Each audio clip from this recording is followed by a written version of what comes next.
जवान भाइयों नमस्कार। जय भारतीय सेना। जवान भाइयों, आप लोगों को मालूम होगा कि माननीय विपिन रावत जी ने, उनके ऑफिस ने एक मिनिस्ट्री ऑफ डिफेंस को एक प्रपोजल भेजा है कि पेंशन कटौती का और एज बढ़ाने का। जवान भाइयों, मैं आप लोगों के सामने एक विश्लेषण रख रहा हूं जिससे आप लोगों की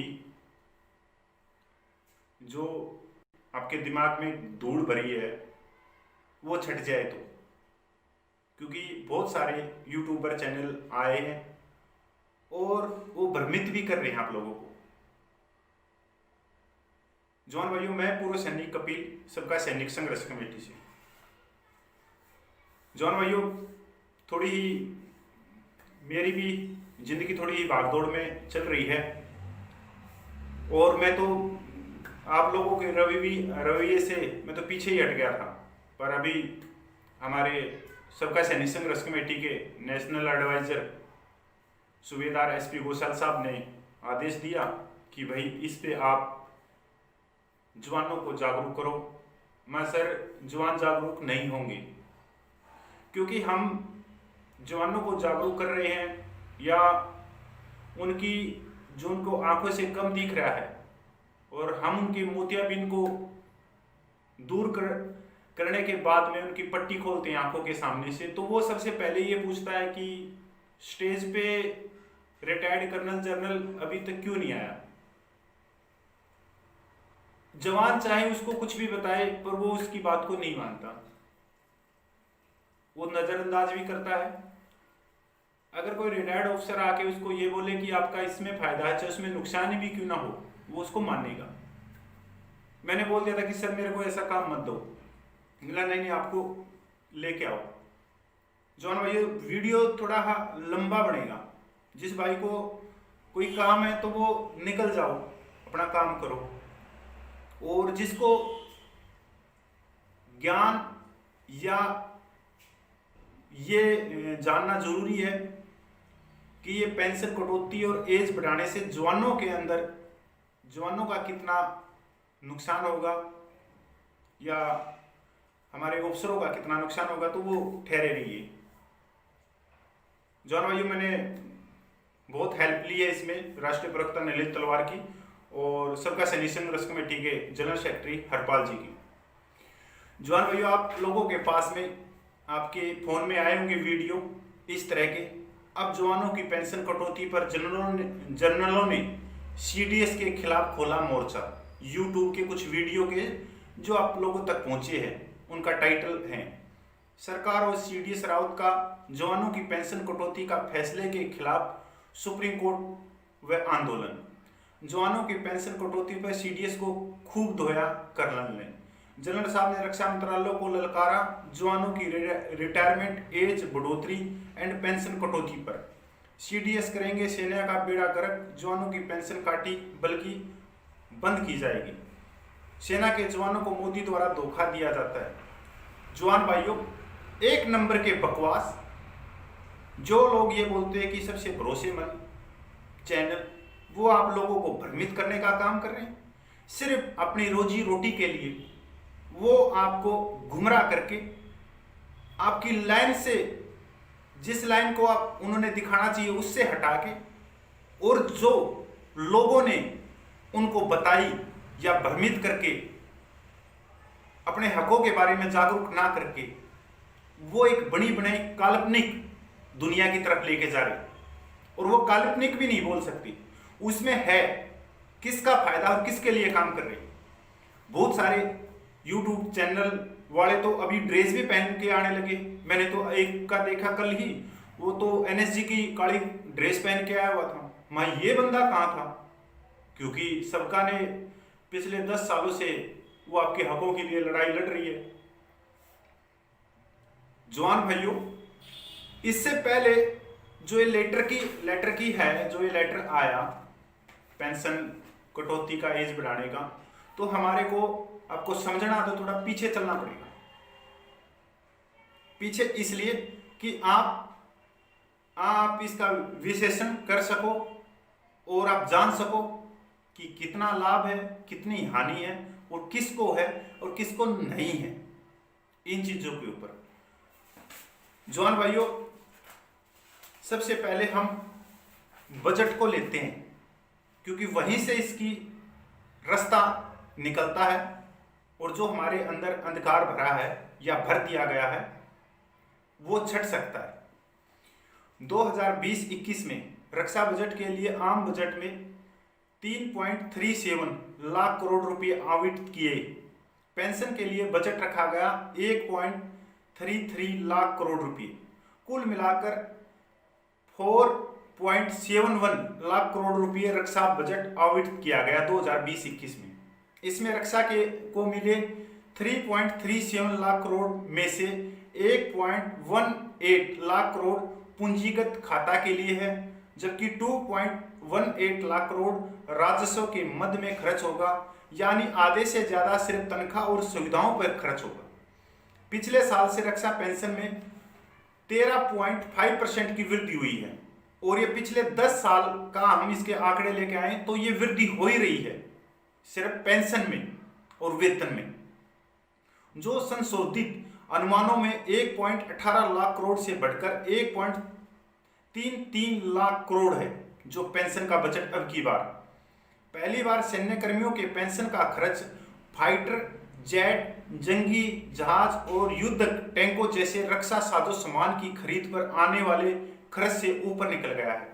रक्षा मंत्रालय का नई दिल्ली स्थित think tank institute of defence studies analysis के रिसर्च फेलो लक्ष्मण बेहड़ा कहते हैं, रक्षा पेंशन खर्च तेजी से बढ़ा है। अगर पेंशन के खर्च को नियंत्रित नहीं किया जाता है तो सेना के आधुनिकीकरण की कोई संभावना नहीं है और इसका खर्च वन रैंक वन पेंशन, मैं तो इसको बोलूंगा ऑफिसर रैंक ऑफिसर पेंशन योजना जैसे कदमों ने पेंशन का बोझ और बढ़ा दिया है। पिछले साल एक रिपोर्ट और भी है, ये मैं क्यों बता रहा हूं कि आप की सरकार क्या करना चाह रही है और सरकार ने ये जो लेटर निकाला है CDS ने, ये किसके कहने से, क्योंकि हमने ये बातें बहुत जरूरी हैं, इसके अंदर है ही ये चीज और ये कोई कर्नल या जनरल नहीं बताएंगे तो वो और तरह ही घुमा के बताएंगे, तो वो भी सच्चाई आप लोगों के सामने होनी चाहिए। पिछले साल BBC न्यूज ने एक खबर प्रकाशित की जिसका शीर्षक कुछ इस प्रकार था, मोदी राज में कितनी मजबूत हुई भारतीय सेना। दोस्तों, आप लोगों को मालूम कि 2017 में 9 जनवरी को BSF जवान तेज बहादुर यादव ने जम्मू सीमा पर तैनाती के दौरान खराब खाना मिलने का आरोप लगाते हुए सोशल मीडिया पर एक वीडियो पोस्ट किया था। इस वीडियो को लेकर सरकार की आलोचना के साथ सेना में जवानों की स्थिति पर काफी विवाद हुआ था। हालांकि BSF अर्धसैनिक बल है, लेकिन इस विवाद ने भारतीय जवानों के मसले पर भी नई बहस छेड़ी। वहीं दूसरी तरफ भारत की रक्षा तैयारियों पर CAG ऑडिट की रिपोर्ट पिछले साल 21 जुलाई को संसद में पेश की गई थी, जो ये मैं पढ़ रहा हूं। ये बड़ी इसमें अच्छी महत्वपूर्ण जानकारी है कि इस रिपोर्ट में भारतीय सेना और सुरक्षा तैयारियों पर गंभीर चिंता व्यक्त की गई थी। दिलचस्प है कि जब भूटान में डोकलाम सीमा पर भारत और चीन के सैनिक आमने सामने थे, तभी CAG ने भारतीय सेना की समझता पर गंभीर सवाल उठाए थे। CAG की तरफ से IL-76 ट्रांसपोर्ट एयरक्राफ्ट के रखरखाव में खामियों के साथ पुराने लड़ते लड़ाकू विमान और भारतीय मिसाइल सिस्टम की विश्वसनीयता पर चिंता जताई गई थी। वॉल स्ट्रीट जर्नल की रिपोर्ट के मुताबिक भारतीय सेना ने चीन और पाकिस्तान से सामना करने के लिए 42 जहाजों का बेड़ा और करीब 750 एयरक्राफ्ट की मांग की, लेकिन MiG-21 जैसे पुराने जेट से ही भारतीय सेना काम चला रही है। MiG-21 का प्रयोग पहली बार 1960 के दशक में किया गया था। दूसरी बात CAG रिपोर्ट बोलती है, रिपोर्ट के अनुसार भारत इलेक्ट्रॉनिक लिमिटेड से 80 मिसाइल सिस्टम मिले, जिसमें 30% आकाश मिसाइल सिस्टम बुनियादी परीक्षण में नाकाम रहे। रिपोर्ट में कहा गया कि मिसाइल लक्ष्य तक पहुंचने में नाकाम रही, उसकी गति कम थी। मार्च 2017 की एक और CAG की रिपोर्ट पर भारतीय वायुसेना ने कहा था कि असफल मिसाइलों को बदलने का काम जारी है। भाई साहब, मैं यह क्यों पढ़ के बता रहा हूं आप लोगों को, क्योंकि जो बजट है वो बजट कहां जा रहा है या तो पेंशन और वेतन पे जा रहा है, सुख सुविधाओं पे जा रहा है। तो सरकार की चिंता किस तरफ बढ़ रही है और किसका पहले वो जेब कतरेगी। मेरा कहने का मतलब ये है कि जो YouTube चैनल आपको एक भ्रमित करने का काम कर रहे हैं सिर्फ अपने रोजगार के लिए, और नकली आदमी सारे के, मैं उनके भी बाद की बात हुई, भारत की जीडीपी का 2% ही रक्षा पर खर्च हो रहा है। ब्लूमबर्ग की एक रिपोर्ट के अनुसार भारत रक्षा बजट, ये पढ़ने की चीजें जो मैंने पहले पढ़ाई और अब, भारत रक्षा बजट पर जितनी रकम आवंटित करता है उसका 80% से ज्यादा हिस्सा रक्षा कर्मियों के वेतन, अन्य भत्तों और सुविधाओं पर खर्च हो जाता है, पेंशन जैसे में। 80% बजट तो वेतन, पेंशन, सुविधाओं पे खर्च हो जाता है। ऐसे में आधुनिकीकरण के लिए बहुत कम फंड बचता है। रक्षा कर्मियों के वेतन पर रक्षा बजट का 30.2% और रक्षा पेंशन पर 28.4%, और बचा खचा जो और है वो सुख सुविधाओं पर वो किसको मिलती है, कितनी मिलती है, वो आप लोगों को मालूम है, मेरे से कहने की जरूरत है नहीं। इसमें करीब commission officer, pensioner, family pensioner, disability pensioner 90,000 के करीब हैं, और जवान रैंक के सैनिक, जवान, JCO pensioner, family pensioner, disability pensioner ये 25 लाख के करीब हैं। अब आप एक टीएस कर्नल की पेंशन 1 लाख कम से कम पेंशन मान लीजिए, डीए मिलाओगे तो 1 लाख से ऊपर चली जाएगी। मतलब जितनी पेंशन एक कर्नल लेता है उतनी पेंशन में 6 सिपाही मिलकर उनको पेंशन मिलती है। उतनी जितनी एक कर्नल लेता है वही 6 सिपाही मिलकर उतनी पेंशन लेते हैं। अभी 90,000 के करीब कमीशन ऑफिसर को गुणा 1 लाख से कर दो, जिसमें ब्रिगेडियर जनरल, उनकी मैं बात नहीं कर रहा, तो करीब करीब ये 90,00,000 रुपये प्रति माह हो जाता है। अगर इसमें 15% जो डिसेबिलिटी पेंशन ले रहे हैं, जिनकी करीब करीब 2.25 लाख से ऊपर बढ़ती है, कम से कम 2.25 लाख, उससे ऊपर कितनी बन जाती है, तो वो भी आप इसमें जोड़ सकते हो कि कितना बजट कहां जा रहा है।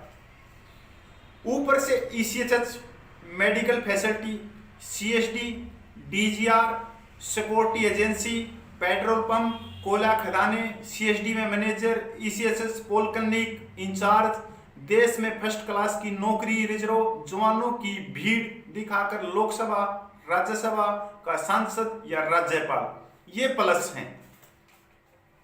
अब आते हैं सीडीएस विपिन रावत जी के पेंशन कटौती उम्र बढ़ाने के पत्र पर। जो ये पत्र मैंने आपको भाई पहले ही आप लोगों के पास में पूछ रहा है, मैं तो क्या दिखाने वाला हूं इसको। आप सबको मालूम है कि कमांड या आदेश कुर्सी पे बैठ के दिया जाता है और काम ग्राउंड पे किया जाता है। बहुत सारे भाइयों को मालूम है कि हम पहले से ही बोलते आए हुए हैं कि जो कोश्यारी कमेटी ने 1 रैंक 1 पेंशन की सिफारिश की गई, वो उन्होंने साफ तौर पे बोला था कि जो जवान कम उम्र में पेंशन आ जाती उनको ये मिलनी चाहिए, क्योंकि पहले से ही जो हमारे कमीशन ऑफिसरों की जो नौकरी करने की एज है वो 56 साल के से लेके 60 साल तक है, और वो करके भी आते हैं, ऐसा नहीं है नहीं करके आते। इसमें 3% को भार, मतलब 3% को भार रखा गया है भाई। मेडिकल है, ऑर्डिनेंस है, टेक्निकल के पद हैं, ईएमबी, उनको छोड़ के। जवान भाइयों, आप लोगों ने हरपाल जी का वीडियो देखा होगा, उसमें उन्होंने बिल्कुल साफ तौर पे बोला है और बताया भी, आप लोगों को जागरूक भी किया है कि कोई भी 12वीं पास वो 2.5 लाख रुपए की नौकरी छोड़ के, और जहां सिविल के अंदर कोई भी 12वीं पास को 20,000 रुपये भी नहीं दे, तो ऐसा वो क्यों करेगा? क्यों वो अपनी नौकरी को छोड़ के 20,000 की नौकरी के लिए घूमेगा? वो भाई जो इनरोलमेंट जो है वो 12वीं पास का ही है, तो यहां पर इससे नुकसान सिर्फ 3% अफसरों को और करीब करीब 90% जवानों को होना है। सारे जवानों को 3% अफसर वो जो फाइटर हैं, जो इंजीनियर हैं, जो वहां पे टेक्निकल का काम करते हैं, उनके लिए ऑफर बहुत ज्यादा है सिविल के अंदर, करोड़ों रुपये के। पर 12वीं पास जिनके पास में कोई ऐसी मतलब डिग्री या कोई एक्सपीरियंस नहीं है, उनके लिए कोई ऑफर नहीं है, तो उनको कोई फर्क भी नहीं पड़ेगा, क्योंकि वो अगर 20 साल में भी रिटायरमेंट आते हैं तो वो कम से कम 50,000 से लेके 60,000 रुपये पेंशन लेंगे प्लस डीए कम से कम। अगर वही जवान 15 साल में आता है तो एक सिपाही जो आज 18,000 रुपये ले रहा है तो 9,000 रुपये लेगा, तो उनको 50,000 भी मिल जाएंगे, वो भी बहुत ज्यादा है। दूसरी बात, जो हमारे जो जवान है अगर उनके 57 साल करते हैं तो सबको मालूम है कि भाई जो हमारे यहाँ पर जो भौगोलिक स्थिति है उसमें 30 की एज के बाद में हमारी जो महिलाएं हैं उनके अंदर कैल्शियम की कमी हो जाती है, और पुरुषों में 35 साल के बाद में हो जाती है। अभी कोई आदमी 50 साल का कोई ईएमई का वो जहाज पे लटक लटक के या अंदर इंजनों के अंदर घुस के कैसे काम करेगा? नहीं हो सकता, वो तो नया ही कर सकता है। वहीं पर अगर हम ऑर्डिनेंस की बात करें, अगर हम युद्ध काल की बात करें, तो उस समय वो पहाड़ियों के ऊपर एक 50 साल का बुजुर्ग वो राशन को कैसे चढ़ा सकता है? ये है यहाँ पे नुकसान किसको है? आप ये देखिए, यहाँ पे 12वीं पास वालों को कोई नुकसान नहीं है, उनके लिए बहुत ज्यादा ऑफर है। ऊपर से जब वो आते हैं तो उनके जो डीजीआर रोजगार पुनर्वास कार्यालय है, वो अफसर रोजगार कार्यालय है, वहां पे सारे पेट्रोल पंप के हैं, कोयला खदानें हैं, वो सारी की सारी अफसरों के लिए ही है।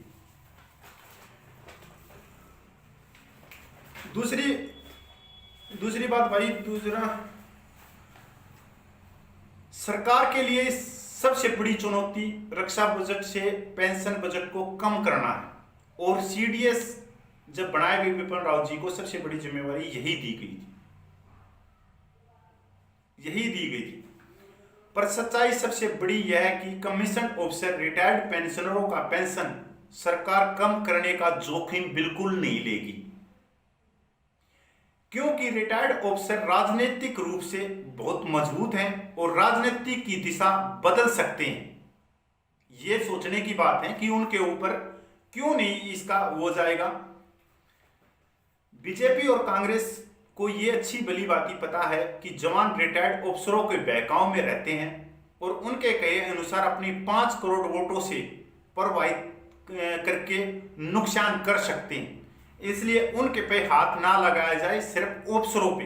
अगर किसी की जेब ढीली भी करनी है तो जवानों की करो, क्योंकि उनकी बात कोई रखने वाला नहीं है। अगर कोई जवान भाई ही उनकी बात सरकार तक ले जाएगा तो वो इस तरह से होगी जैसे एक बर्तन के अंदर केकड़ों को डाल दो, और जब एक केकड़ा बाहर निकलने की जुगुजाहत करता है तो दूसरा केकड़ा उसकी पैर पकड़ के नीचे गिरा लेता है। तो ये होगा भी नहीं, अफसरों को इसमें कोई नुकसान नहीं है ज्यादा, क्योंकि पहले भी जवानों ने अपना भला बुरा देखे बगैर ही अंधभक्ति से रिटायर्ड अफसरों का साथ दिया और खुद आर्थिक नुकसान उठाया। कुछ बातें रख रहा हूं, आप लोगों को समझ में आ जाए तो 70 के दशक में रिटायर्ड अफसरों का धरना प्रदर्शनों में बड़ी तादाद में जवानों ने साथ दिया और अपनी पेंशन 70 से 50% करवाई। एक रैंक एक पेंशन में साथ दिया और वह पेंशन अफसर रैंक अफसर पेंशन जवानों ने करवाई। टोल टैक्स सर्विस कर रहे जवान जो सर्विस कर रहे हैं उनका भी बंद कर दिया, जबकि इसको बंद करवाने में जो टोल प्लाजाओं का ठेका ले रखा उसमें थोड़े नहीं तो 40% से ज्यादा सेना के अधिकारी हैं, और उन्होंने ही ये प्रपोजल और ये इस तरह के आदेश दिलाए परिवहन मंत्रालय से। CSD से 4 पहिया वाहन बंद के समान ही है, क्योंकि 5 लाख में सुरक्षा मानक नहीं है। वहीं ऑफिसर को 7 साल के बाद में दूसरी गाड़ी मिली। ये पिछले दिनों में ऑफिसर का राशन बंद किया गया, पर कुछ हमारे जवान जो अंधभगत हैं उन्होंने बोला कि सेना का राशन बंद कर दिया गया और उन्होंने ऑफिसर का राशन चालू कर दिया गया, और जिसमें सेना का जवानों का कभी राशन बंद नहीं किया गया। मजबूर होकर सरकार ने वो राशन खोलना पड़ा।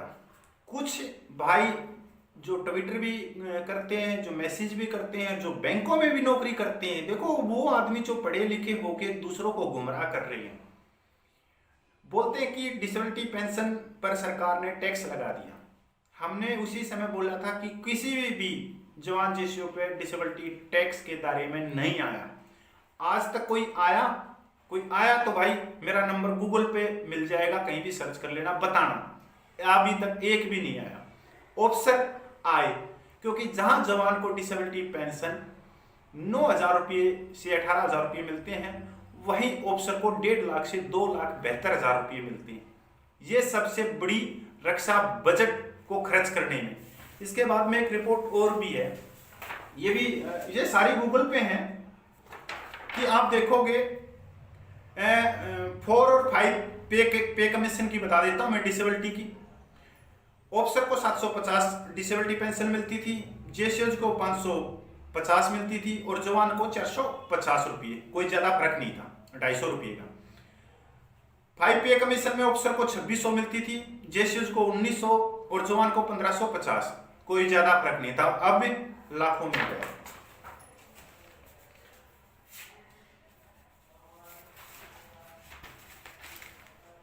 तीसरी चीज और सुन लो भाई, रिटायर्ड जवानों के बच्चों को मिलने वाला चिल्ड्रन अलाउंस 2 साल से नहीं आया है।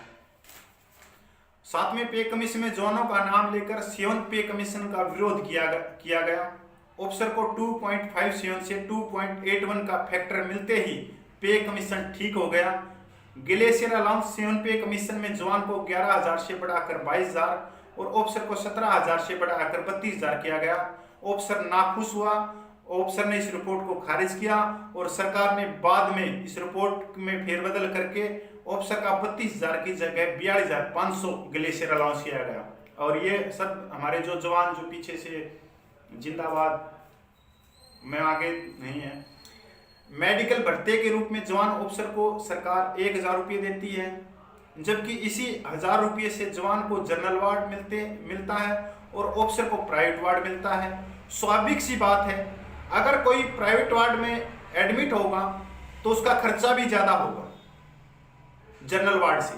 तो क्या जो मेडिकल भत्ता जवानों को मिलता है उसी में से ऑफिसर का इलाज किया जाता है? स्वाभाविक है किया जाता है।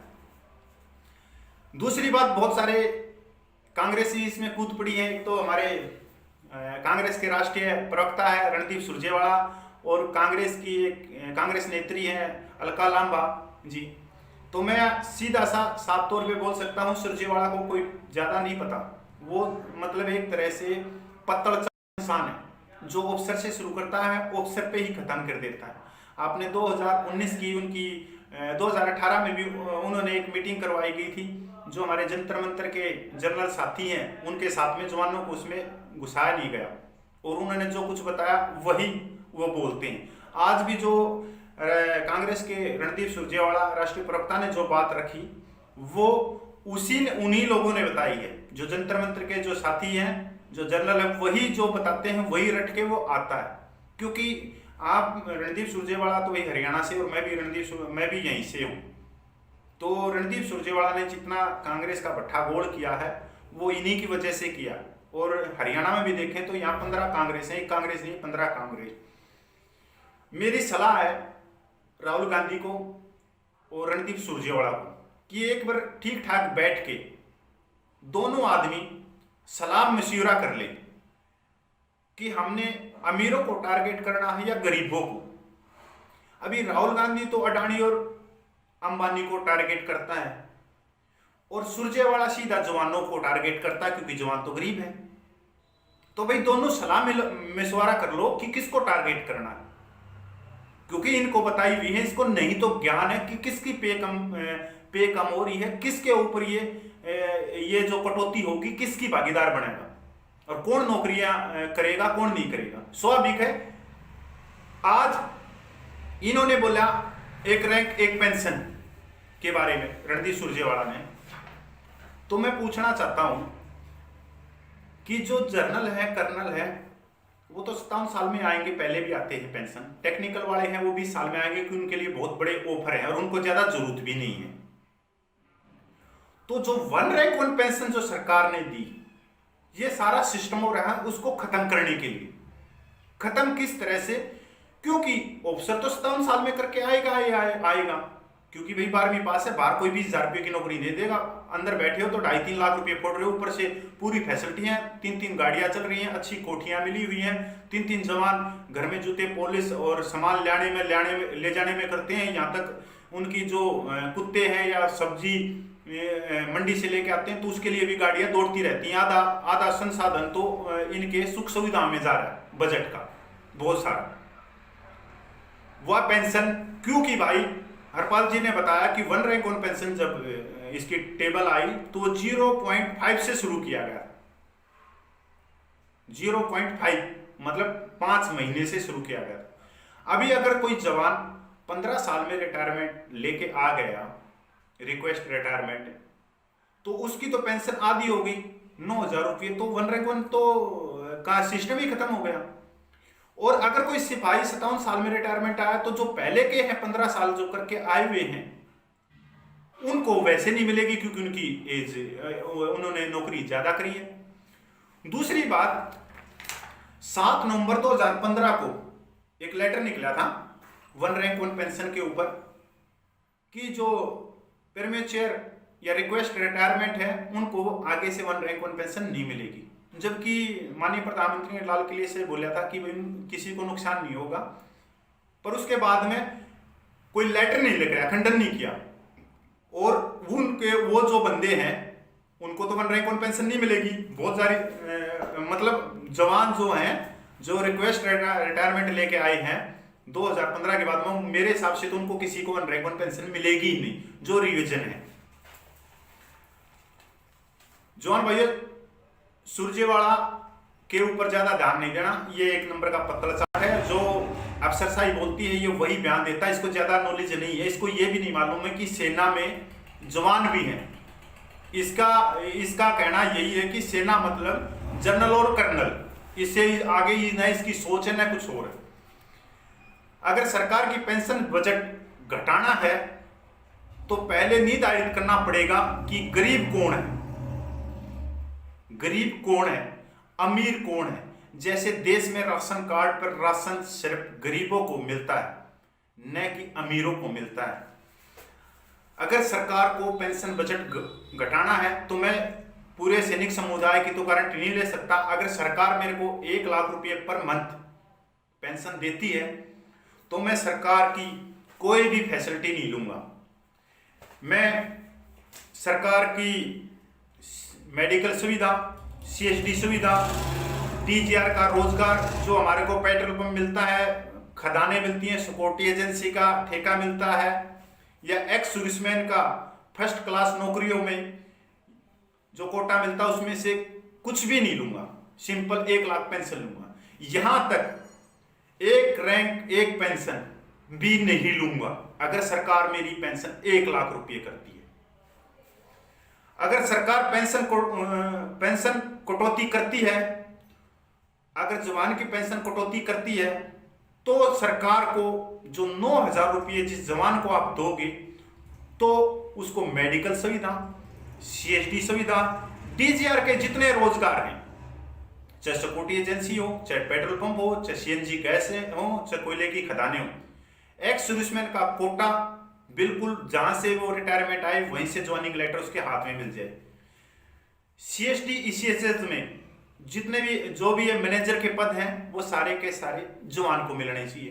2 चीज तो कर ही सकती है सरकार। जिसको 1 लाख चाहिए है उनकी सुविधाएं बंद कर दो, जिसको 9,000 में घर आ रहा है तो उसको ये सुविधाएं चालू कर दो। इससे रक्षा बजट, जो पेंशन का रक्षा बजट है वो घटेगा, पर सरकार करेगी नहीं। सरकार, दूसरी बात भाई,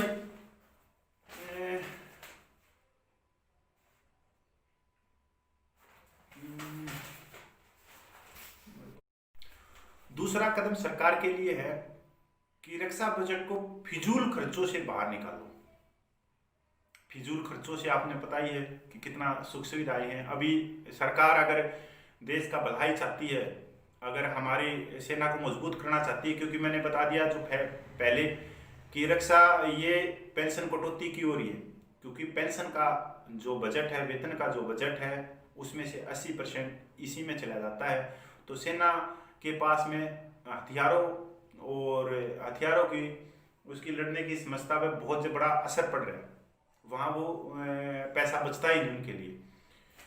तो सरकार को चाहिए कि भाई इस फिजूल खर्चों को कैसे रोका जाए। अभी मान लीजिए, आप देखिए कि एक यूनिट में दो भोजनालय चल रहे हैं।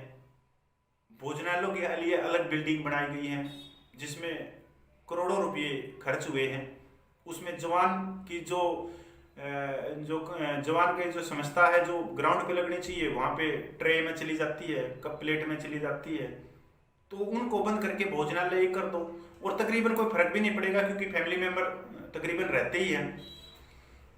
जवान अफसरों का भोजनालय एक हो, सार्वजनिक जगह पे जो टॉयलेट है, संडास है, वो एक हो, राशन एक हो, और राशन ना भी हो, अमीरों का और गरीबों का बता दिया कि किसको राशन मिलना चाहिए। अपने गांव में है तो आप देखोगे कोई गरीब है तो उसी को राशन मिलता है, जो भाई पैसे में थोड़ा बहुत अच्छा है तो उसको नहीं मिलती है, और इससे ज्यादा फर्क भी नहीं पड़ता अमीरों को।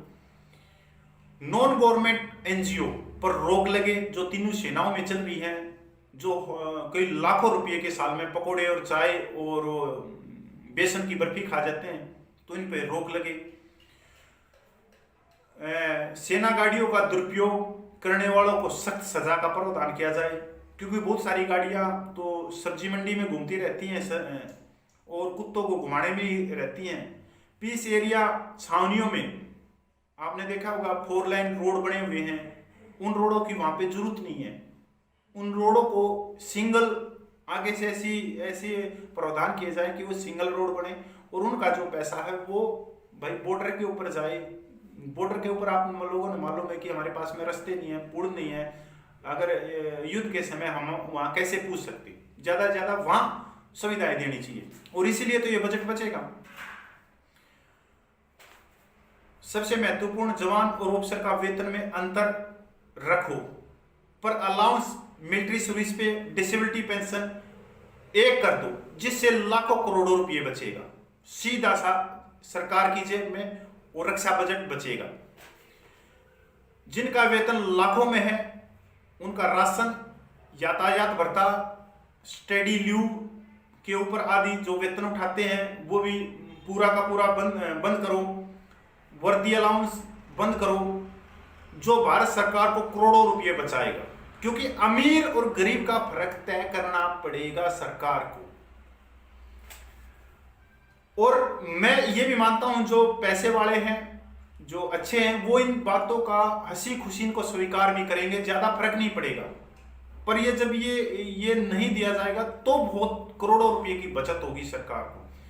दूसरी बात, सरकार को देखना चाहिए कि जो डीए बढ़ाते हैं, अगर 2% बढ़ गया तो एक सिपाही का ज्यादा 360 रुपये बढ़ जाएगा, 18,000 रुपये, और वहीं पर 1 लाख रुपये पेंशन लेने वाले का 2,000 रुपये बढ़ जाएगा। जबकि दाल, चावल, तेल पेट्रोल पंप पे आप जाते हो सभी एक ही रेट में मिलता है। ऐसा नहीं कि जवान को वो सस्ता मिलता है, ऑफिसर को ज्यादा मिलता है। ये सारी जो ये लेटर आया है, इसका आप भाई विश्लेषण तो आप ही करोगे। आपके सामने मैंने दोनों पहलू रख दिए हैं कि इससे जवानों की जो कटौती होगी और होगी, क्योंकि मैंने शुरू में आपको रक्षा बजट से लेकर चला था कि रक्षा बजट का 80% जो खर्च है वो वेतन भत्तों और सुविधाओं पे चला जाता है। तो सुविधाएं तो आपको मालूम है किसको मिल रही हैं। 57 साल तक जवान नौकरी नहीं कर सकता, क्योंकि जो काम मेहनत के हैं, जो ग्राउंड के हैं, कोई भी आदमी भाई समझता, जो शरीर की समझता है वो 35 के बाद में कम होने लग जाती है। और वहीं पर ऑफिसर अपने कुर्सी पे बैठा रहता तो भी वो 57 साल तक करके आता है। वन रैंक वन पेंशन भी मिलेगी क्योंकि 57 साल तक वो करके आते हैं। और मेन जो सरकार देख रही है कि जो वन रैंक वन पेंशन के लिए जो 5 साल में खर्च किए हैं 42,000 करोड़ रुपए, अगर ये ऐसे ही बढ़ता रहा तो रक्षा बजट के बाद में वेतन के लिए फिर सरकार से प्रार्थना करनी पड़ेगी रक्षा मंत्रालय को कि जी हथियार तो आए नहीं, अभी तो वेतन और पेंशन में जो आपने रक्षा बजट दिया था वही पूरा नहीं हुआ, और दो। तो इसलिए सरकार भी पूरी डगमगाई हुई है। पर सरकार अगर इसके ऊपर सिर्फ जवानों के ऊपर अगर उनके ऊपर कंधे पर रख के फायर करना चाहती है तो ये भी गलत है, और इसका तो आने वाले समय में जवान ही इसका बेहतर उत्तर दे सकते हैं। दूसरी बात, मैं उन YouTube चैनल वाले फ्रॉडों से पूछना चाहता हूं, जब तक आपके पास में नॉलेज नहीं है तो किसी भी बात को लेके इस तरह का भ्रमित ना करने का काम करें अपने YouTube चैनल के लिए। बहुत सारे YouTube चैनल की जनरल ने पत्र लिख दिया, कर्नल ने मोदी साहब को खींच के ले लिया, कर्नल ने ये कर दिया, जनरल, अरे भाई जर्नल की कौन सी पेंशन बंद होगी ये तो बता। कोई भी जर्नल 28 साल के बाद में बढ़ता है और इसमें प्रावधान कर रखा है 30 साल का, तो कौन सा जर्नल है जो 20 साल में बढ़ता है? कोई भी नहीं बढ़ता। जो बढ़ेगा उसको वन रैंक वन पेंशन भी मिलेगी और 100% भी मिलेगी।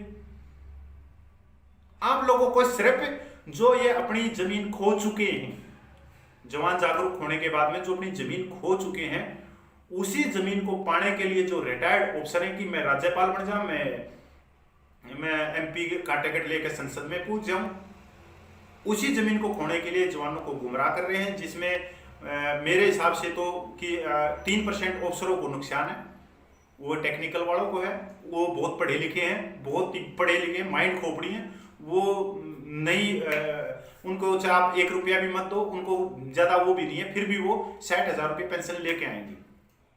यहाँ जवानों को देखना पड़ेगा कि जवानों के में किस तरह से हैं। अभी मैंने कल एक वीडियो देखा पंजाब से, पंजाब में एक मीटिंग हो रही है, उसमें अच्छी खासी तादाद है 200-300 आदमियों की। वहाँ स्टेज पे जनरल बैठ के बोल रहे हैं कि हमारी पेंशन कटौती की गई, तो ये है वो है, पेंशन कटौती जनरल की हो ही नहीं रही। जनरल से पूछो, क्योंकि जनरल को तो NFU भी मिलने वाला है जिसका सुप्रीम कोर्ट में चल रहा है।